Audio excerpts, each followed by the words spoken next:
So if you had to describe teaching in one word, what would that word be? I will probably go for bridging. So imagine a bridge. The teacher is essentially the bridge which connects the past knowledge of the student to the newer knowledge he will acquire. Said that if you think that, like the younger teachers now, they're more fresh. They definitely are more fresh. Yes. They're fresher, but in a period of 2 years, they're going to be burned out. Exactly. Because they're not the right tools. Right. And we're not experienced beforehand. Right, exactly. Yeah. Who's mentoring me to manage this classroom? I need somebody who's more experienced to actually show me how to split my lesson in 3, how to how to exactly manage some situations. A child is having a bad day. Everybody has bad days. How do you tackle that? How am I going to handle this in a classroom setting?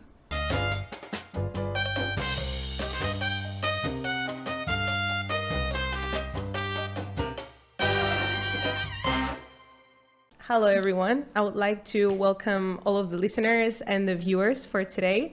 And I would like to thank our guest, who is going to introduce herself in a little bit. So first and foremost, I would like to thank Podcast Therapy for having us in this amazing studio. And without further ado, let's get straight into the topic. So in today's topic, our title is Teacher Burnout and Through the Eyes of Young Educators. Now, as we know, in today's society, there is a lot of stress that is put onto students to perform, but most importantly, on teachers, on educators, to be faster, to be more efficient. And all of this is putting a lot of stress on teachers. And this leads to issues of isolation, to feeling like they have no supporting network. And also it leads to a lot of burnout. So exactly today we're here to talk about this topic and through the eyes of a younger teacher, which I think is going to be even more important to talk about it. Now, I would also like to say that this discussion is part of the Teachers Haven project, and this is a European funded project. It brings together 10 partners from 6 European countries, and the main goal is threefold. We want to create a safe haven for teachers to promote their well-being. We want to promote their wellness, and we want to also create a platform so they can have self-taught modules and courses so they can be more self-efficient. Now, these are the basic points that we're going to cover today. And without further ado, I will continue now to the introductions, and I will start first.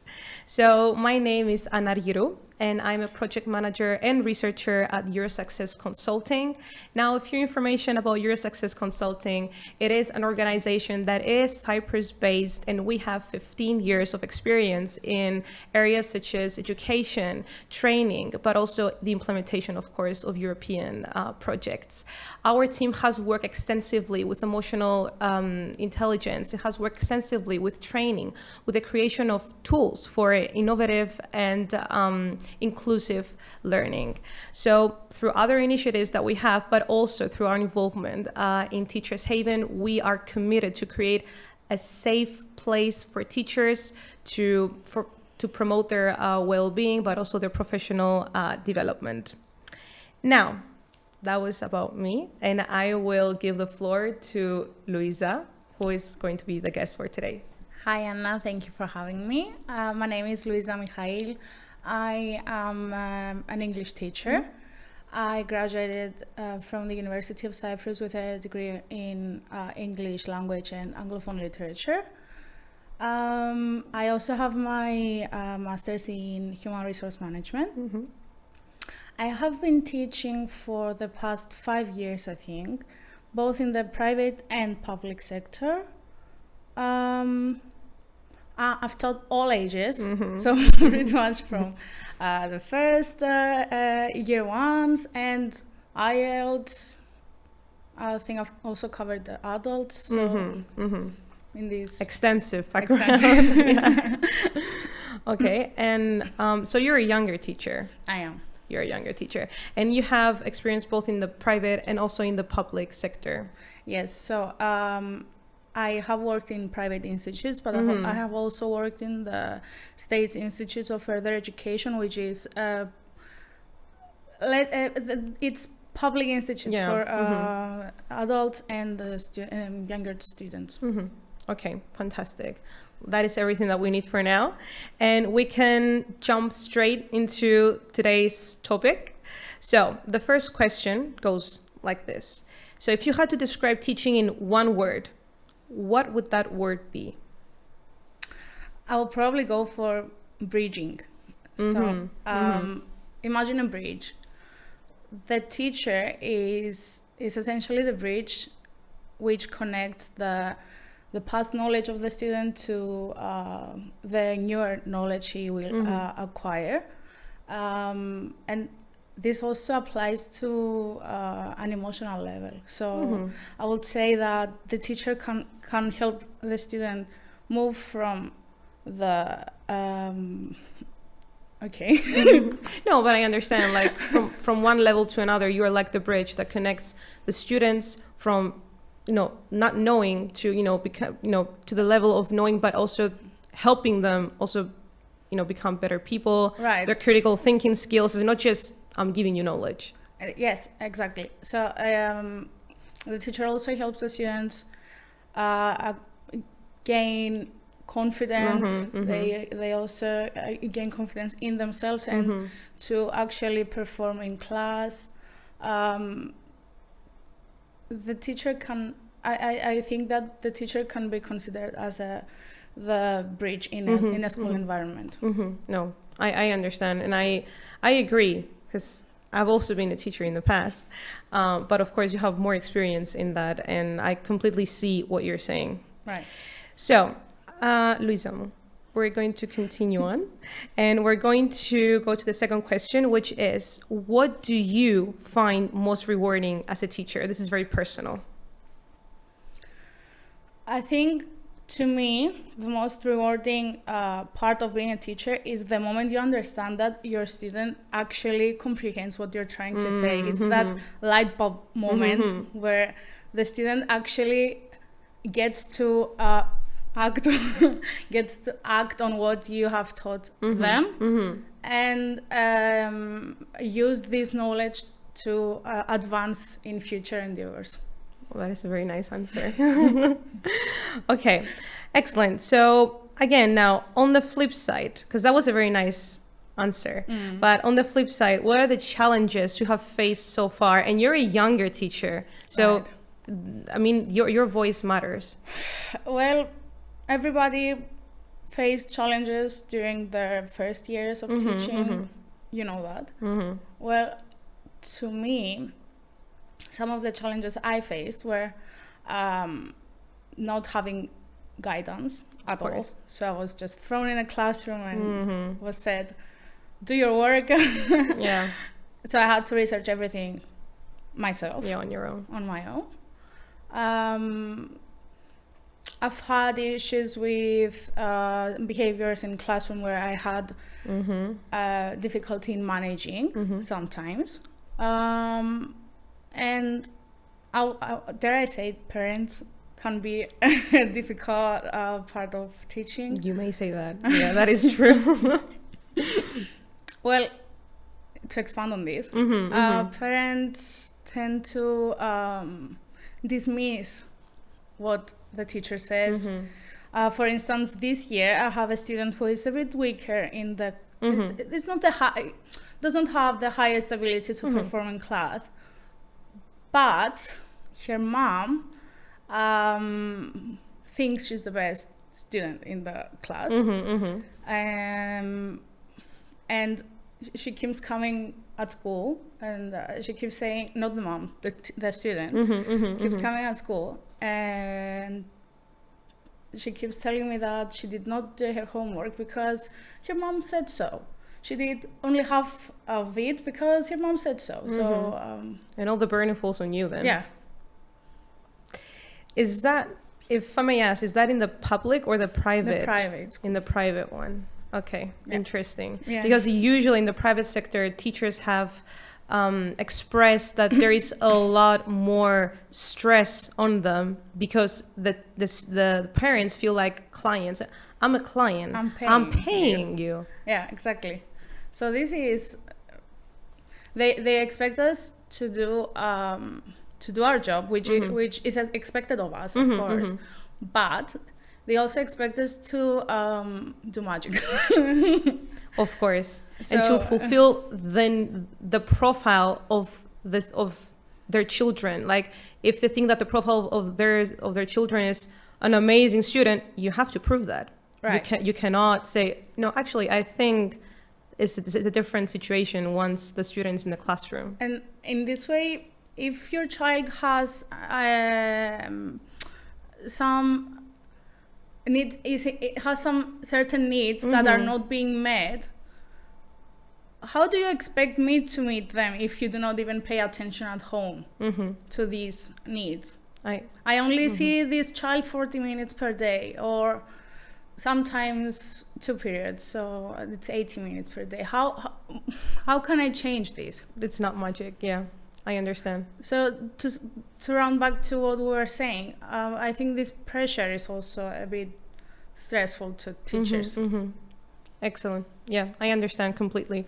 This is what I also have experienced in the past.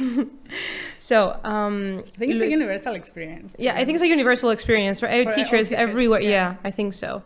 So now let's focus a little bit more on Cyprus, because we are in Cyprus, and like, of course, the views that you're putting forward, they're very specific for Cyprus. Some are universal, some are specific for Cyprus.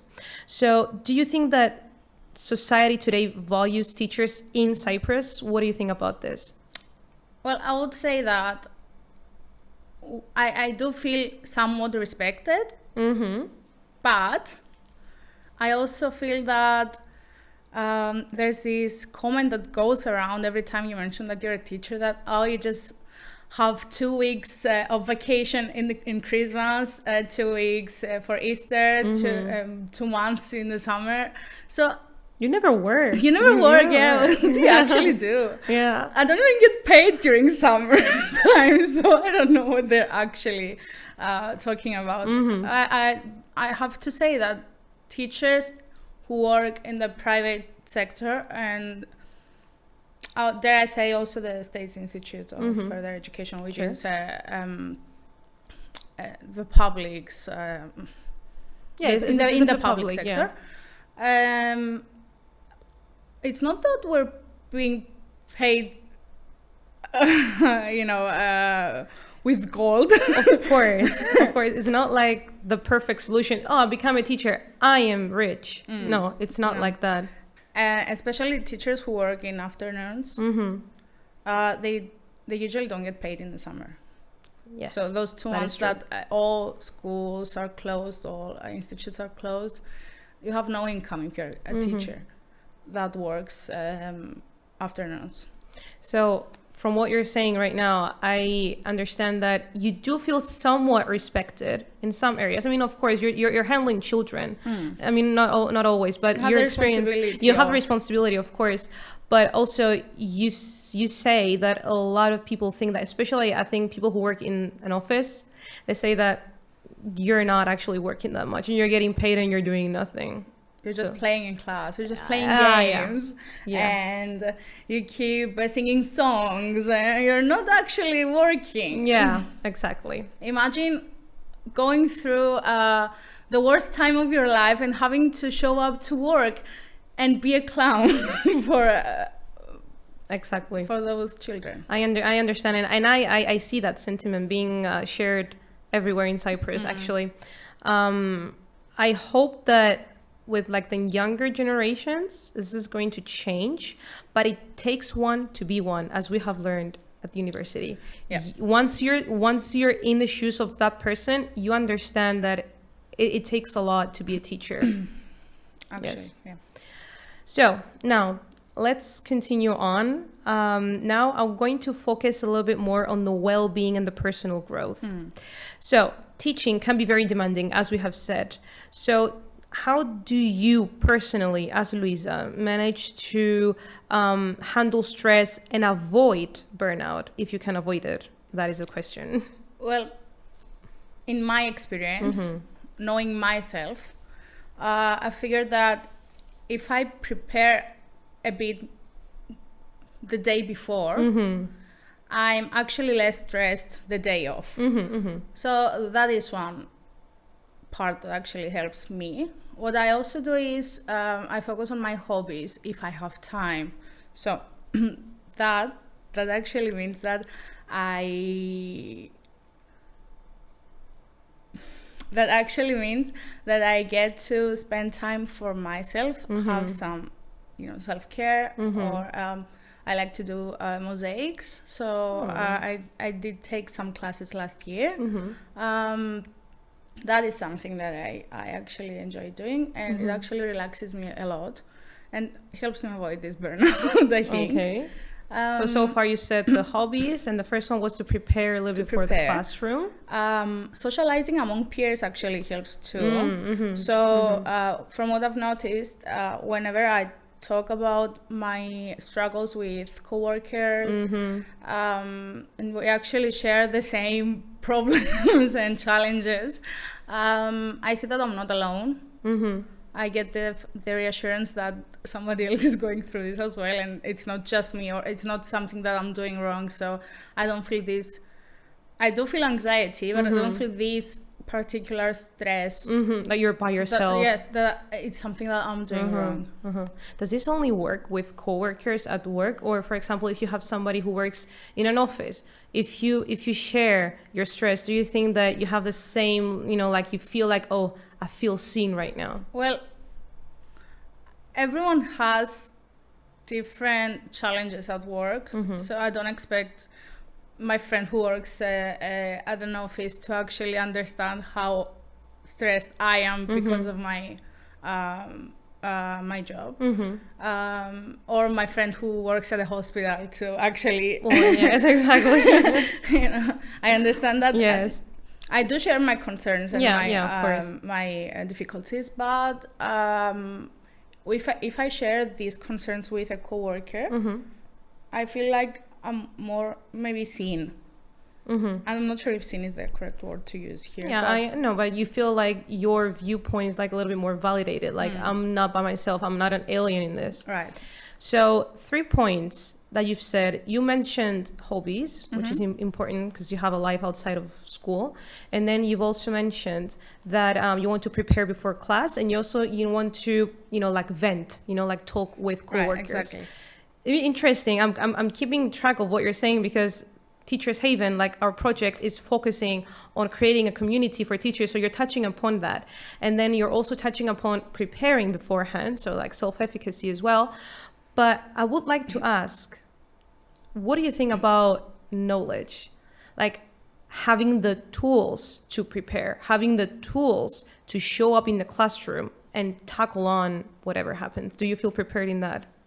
That's actually a great question, because I wanted to mention before that we're not necessarily prepared to do this job in university. So we go to university and we learn all the theoretical aspects of teaching and creating a lesson plan and doing all that. But nobody actually put us in a classroom to see how this goes. How do I manage a difficult situation in class? How do I differentiate during my lesson? I have mixed abilities here. How do I teach one lesson in 3 different ways? I have to cater for lower abilities, medium abilities, and higher abilities. How do I do that? They just throw you in there. Just like learn how to swim in the ocean. I actually went to an interview and headmister, I think it was. Yeah, like the principal, I guess. Was it him? I'm not sure if that was him. So he said, "You're creative enough. You can do it." Because it's just how it works. Right. No, I understand completely, because I remember when we were at university, one of the professors told us the majority of you in this classroom will become teachers. In Cyprus, there are not that many options for you if you finish with a degree in English studies. And I remember, first of all, I felt very, what are you talking about? And then also, why is my future fixed? Why is my future fixed? And then I thought, so where's the practice? Are you putting me in a classroom? There was nothing. And that is a problem in Cyprus, of course, in the sector of English studies. So that was a very interesting point to talk about. And now I will continue on with the next question. Again, we're in the realm of the burnout. So Louiza, you're a young teacher and you have friends that are young teachers as well. So do you think that young teachers are more vulnerable to burnout, or do you think they bring a fresh energy, the creative energy? As the principal said, do you think that the younger generation is actually is viewed like more experienced because we have more knowledge of technology to take on, to tackle a classroom?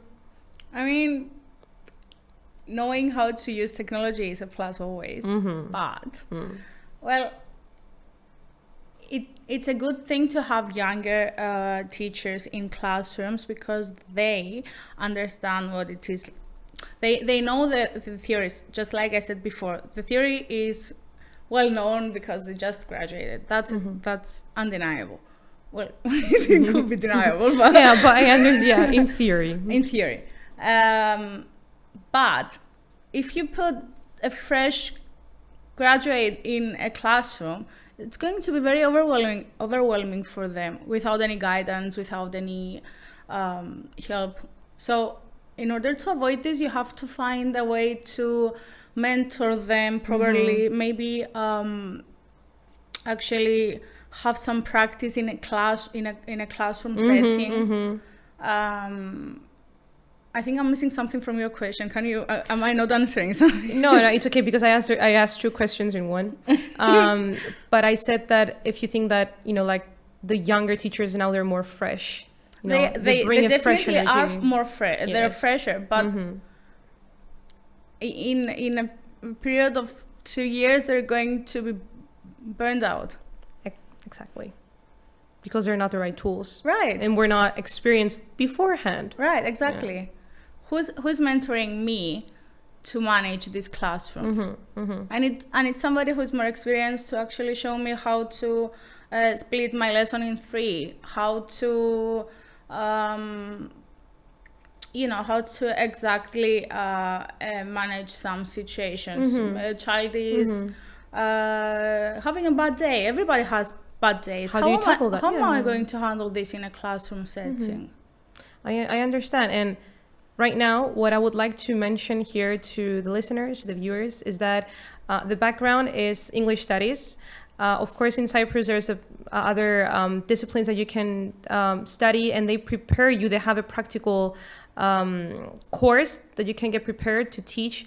But if you want to be an English teacher and you're finishing an English studies at the university, then you have no practice. So this was like a nice disclaimer to put here. So you are allowed to teach, but where is the experience? Right. Excellent. Yeah. So Louiza, moving on from understanding that we can be burnout if we teach without having the necessary support, it can lead to burnout. So I would like to ask you here, what kind of training or professional support you wish you had when you first started teaching, like the first year of you studying teaching? I would have loved to actually shadow somebody who is experienced enough to show me some. Of course, I will gain everything from this shadowing program, because imagine going into a classroom all alone, not knowing how to talk to first years, second years. It's a very challenging situation. So I would love to shadow somebody who is experienced. I would have loved to shadow somebody who's experienced. I would have also loved to have material prepared. So material also sometimes falls on the teacher and actually has to prepare everything. But if you're new to this profession, you haven't got any background in teaching. Most teachers have everything from previous years, or everything is a hand-me-down. You can imagine. Yes. But for you, everything had to be created by you. Exactly. And I would have also loved a mentor, maybe a senior teacher to actually guide me through my first months of teaching. Exactly. So you have a safety net to fall onto when you think that, I don't think I'm doing a very good job right now. I feel very up in the air. Like, where is the support? Overwhelmed as well, which of course will inevitably lead to burnout when you're overwhelmed and you don't know what you're doing. Louiza, I'm interested actually to know right now, how did you overcome this? Just like hope. I hope this will pass. Pretty much. Well, what I did was I did go to therapy to actually help me understand my feelings firstly, and my stress. Why am I so stressed? What am I doing wrong? And then, as I said before, I started preparing a few days before. Then it became the previous night. So I started preparing beforehand to teach my lesson. And I mentioned that I do my hobbies so I can actually relax and not have the school in mind 24/7. So you're saying that Louiza stepped up to help Louiza? Yes. Who else would? Yes, because I was expecting you to say somebody helped, a mentor came in, there was a program that helped me. You're saying, no, I stepped up, I took this initiative. Of course, I mean, everybody should take initiative to help themselves. But you should, when you're a rookie, when you're just starting out, you want somebody to tell you, I can help you. But that did not come, from what I understand. Never. Actually, my first year was a disaster for me mentally. Not so for the students I taught, but for me mentally it was a disaster because I had no idea what I was doing. I was just swimming in a sea with sharks. It's just hoping the sharks will go away. Yeah, I understand. A lot of teachers say that. They say the same, at least from the teachers that I know. And they're younger, of course.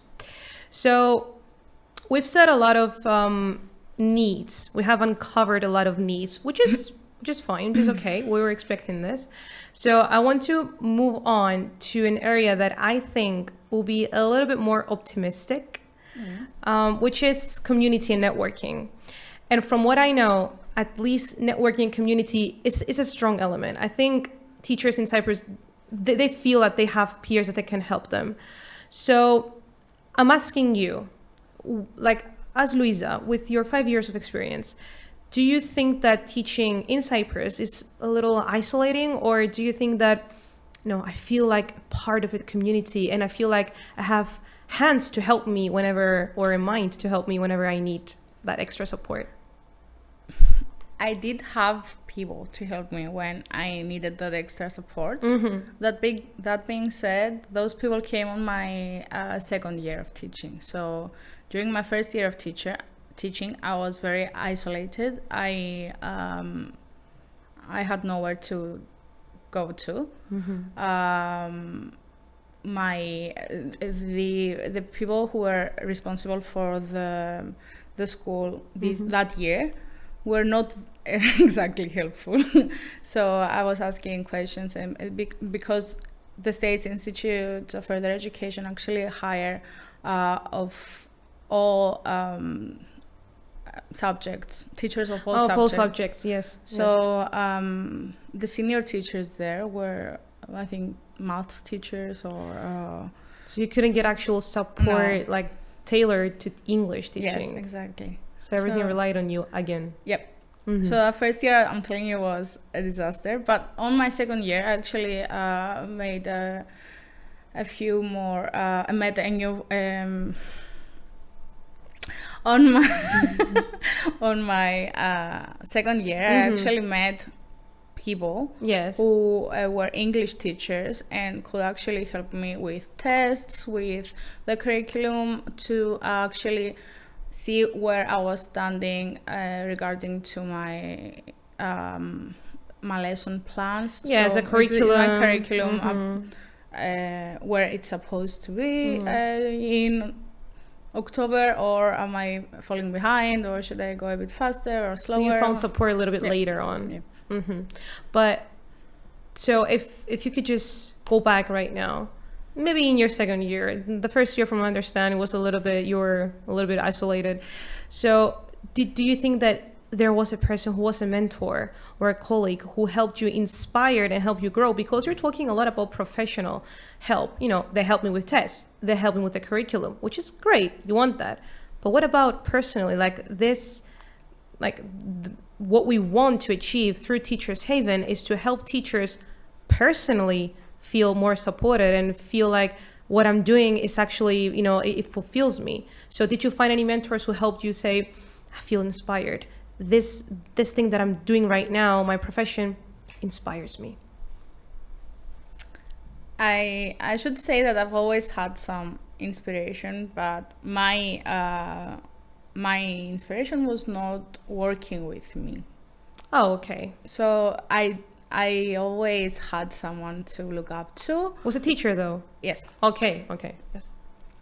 That being said, to circle back to my colleagues, they provided all the support in the world to actually understand why I'm doing this and go back to my roots and see that something inspired me to follow this job, follow this career, and this is why I'm doing it.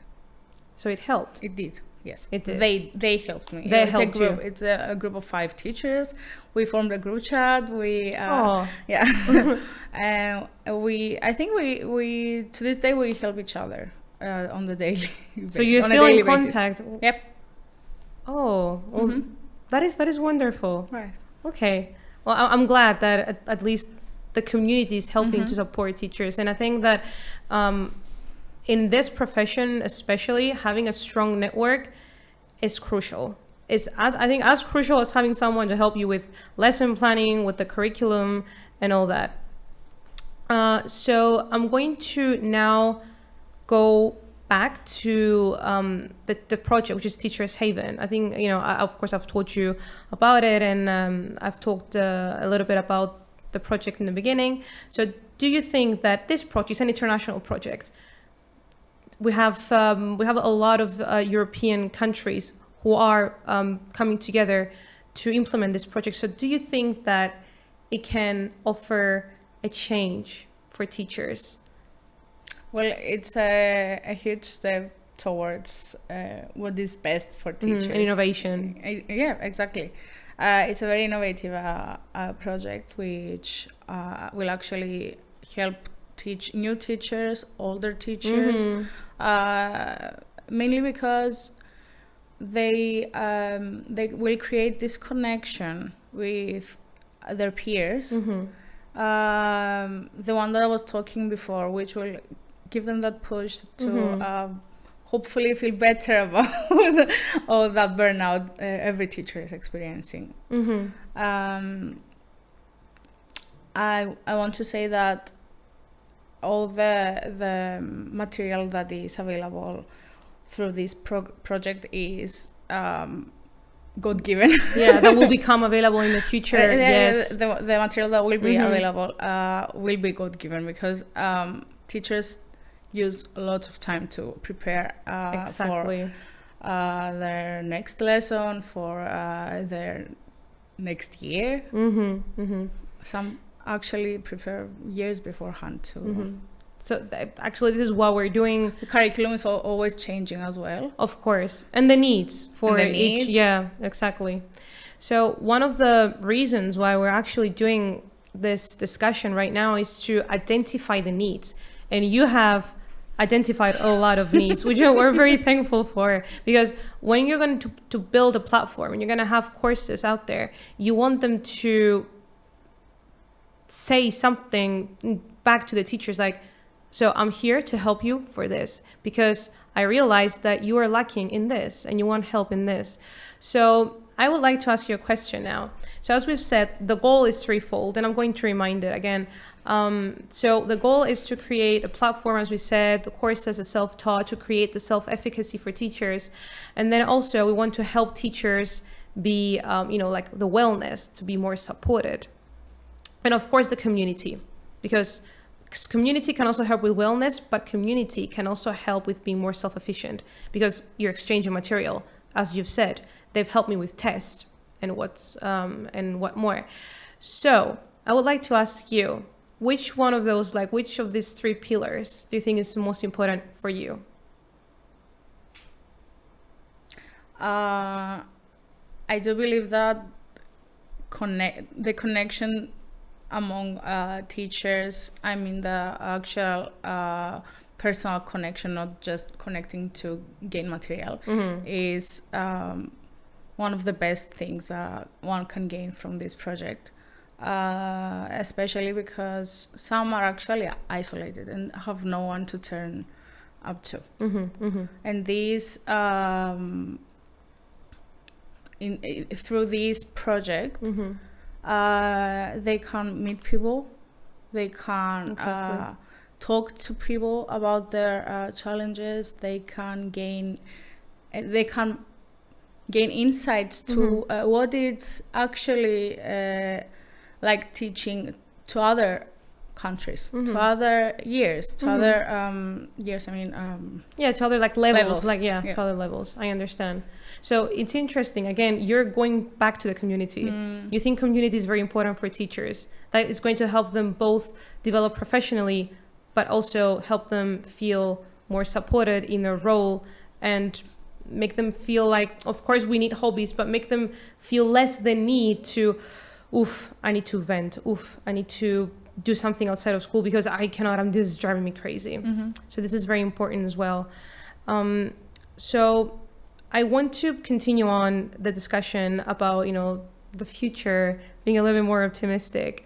So let's say that you are given the reins to control Teachers Haven. We're telling you, okay, Louiza, now you control Teachers Haven, but for Cyprus, because of course you know what was happening in Cyprus. What would you create? You have freedom of creativity right now. So I, from what I understand, because I'm so creative. Yeah, because you're so creative, as we have learned.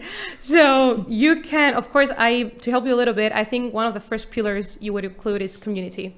Like, I want to help teachers feel connected. I want to create, of course, community can be anything, but you can also create, and I will bring you back to what you said before, something about shadowing, you said. And I had the luck to do this when I first started out teaching. I cannot stress enough how important it was. I cannot stress enough how much it helped me. Once I moved from the shadowing position to actually teaching, I hit the ground running. I got into the classroom, I was like, I know because I've seen the teacher do it, and I've gone into different classrooms, like different levels, as you said. So I knew, I know exactly what she wants, or I understand the sentiment. I can do it. So I think this could be something that you could also include. And this actually improved your self-confidence a lot. A lot. By a lot. Yes.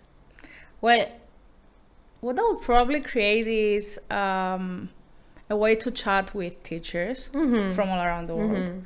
So, again, circling back to community and communicating with other teachers.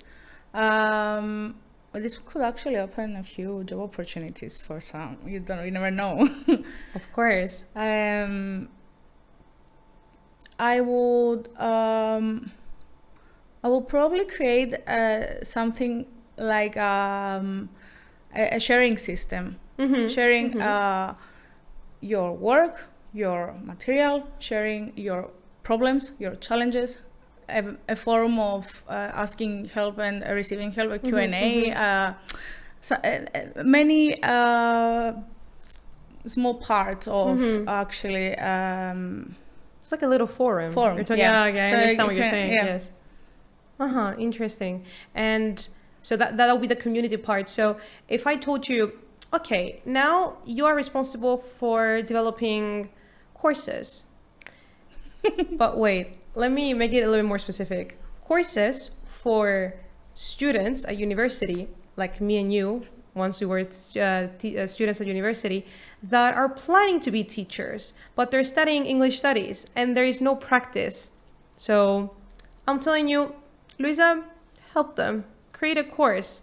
Like, what do you think that will be needed for those students to feel I have some knowledge that I can actually use it practically in the classroom? Classroom management to begin Oof. with. So classroom management is a huge pillar that needs to be added in the course. Other than classroom management, I would add differentiation, because nowadays it's needed everywhere. You need to cater, as I said before, you need to cater for all abilities, and because you're in a setting of mixed abilities. That's what we know from researchers, that this works best for children, for students, in order to learn. But it's the teacher's responsibility to actually cater to those needs. Create a lesson that will cater to all these different levels. Yeah, create this inclusivity. We hear it all the time. Inclusivity, promote inclusivity. Is the teacher prepared for that? Nope. Are you giving the teacher enough tools? Nope. Are you giving the teacher perhaps a teacher assistant, so the teacher assistant can go individualized help to the student who needs that support? Never. Or if there are cases, in some cases, because I also had the luck to be a teacher assistant, and in the beginning, because we're in Cyprus, and I was like, what is a teacher assistant? I don't understand this role. Explain it. And they told me, you're going to be a teacher assistant. You're going to shadow. And I did it. And I realized how much of a help I was to teachers that I was helping, because I was helping them, like the weaker students, if we can say that. But also lower abilities. Yeah, of lower abilities, or like different abilities. And so I was also helping them and helping myself, because I was shadowing at the same time. So you knew what the challenges were for the teacher, so you could actually help her and help yourself when you would end up in a classroom again with no teacher assistant. So you'll know how to handle things. Exactly. Actually, now that I think we're coming to a very nice consensus here, that I think that self-efficacy really strives from. It takes one to be one. You need to be put in that position to be able to do it. But I'm not talking about be a teacher. I'm talking about, first of all, do shadowing. Second of all, be a language assistant, be a teacher assistant. See what it needs to be in the background. It should have been mandatory. It should be mandatory. Well, in other schools, I had the luck to work in other schools in international schools in like different countries, and I realized that to be a teacher assistant is not something. Oh, what is this? It's normal. People do it. It would be great if we had it in Cyprus. I think we do, but in private schools. Yes, and it's not that well known, I think. Or you think differently? I think it's well known in private schools. Okay. That But in being state said, schools, the no. state schools, the public sector does not actually accommodate such needs. such privileges to have a language teacher. So again, now I would like to finish on a more positive note. So let's say that I tell you to tell me one beautiful thing of teaching. Like if Teachers Haven, the European project that we're doing right now, if they could say, okay, from all the work that we've done, from all the research, there's one beautiful thing that comes out of teaching. Louiza, what would that be for you as a teacher, 26 years old, 5 years of experience? This is going to sound very cliche, but shaping minds. Oh. Always. I love knowing that I taught this to you. You know this because I taught this to you. Shaping minds is something that brings satisfaction to the teacher and helps the student move forward. It's one of those light bulb moments that you told me in the beginning. Yeah. Of realizing that the student now knows that he or she they have captured the essence of what I was trying to say. Exactly. So does not need me anymore to do this. Oh, it becomes automated. Yes. Oh. Independence. Independent. So I would also like to point here a little bit. So you're teaching mostly younger students. This year I also teach adults, so it's gonna be the first time. In a classroom setting, yes. Privately, not so. I've also taught a few more other adults, but in a classroom setting is my first time. Okay, I wish you had. I wish you had taught adults before, like extensively. So I can say, So, do you find this aha moment in adults as well? Do you take that like a lot of pride from teaching adults as you do for children? Because you just said that shaping minds, and you can see shaping minds mostly in younger students. You guys are like, oh, you can see it. The satisfaction is similar when I teach to adults, because you know that you're helping them advance through life regardless of their age. So if I teach them something and it helps them afterwards in their career or in their lives, their personal lives, that's an aha moment for me. That's an aha. That's why I'm doing this. Yeah. Okay, I understand. I would like to say that what you have said resonates within me as well, because I did have, of course, less experience in teaching, but we had the luck to experience university together, and then the first years of teaching together, and then the next years of teaching together. Like it just it has been. We have been walking. Like I mean, of course, I know your struggles, but right now I'm learning more in depth. And that is truly very interesting to me, and thank you for that. Thank you for inviting me, Anna. Of course. Now I would like to say a very warm thank you, first of all, to Louiza for being here, taking the time off her schedule to talk to us about teaching. And I would also like to thank Podcast Therapy, of course, for having us, given us the opportunity to do this. I would also like to thank all the viewers and, of course, all the listeners. Thank you for your patience, being here, listen to us, talk about teaching, laugh a lot. Now, of course, going back to who we are, I would like to remind you that we are Eurosuccess Consulting, and you can stay in tune with us. You can follow us actually on our social media, and you can also visit us on our website. That is www.eurosc.eu, and I've said that correctly. And well, thank you. That's it. That's everything I wanted to say. Have a good one. Η Eurosuccess Consulting ιδρύθηκε το 2009 ως ιδιωτική εταιρεία στη Λευκοσία, την πρωτεύουσα της Κύπρου, λειτουργώντας μέσω 3 κύριων τμήματων: επιχειρηματική ανάπτυξη, διεθνή συνεργασία και στρατηγική διαχείριση. Η Eurosuccess Consulting στοχεύει στην υποστήριξη και ενίσχυση της ανταγωνιστικότητας των κυπριακών οργανισμών και φυσικών προσώπων. Αν ανυπομονείτε να εξερευνήσετε τις δυνατότητες και ευκαιρίες σας για επιτυχία και πιστεύετε στον εαυτό σας, εμπιστευτείτε την Eurosuccess Consulting ως τον πολύτιμο συνεργάτη σας.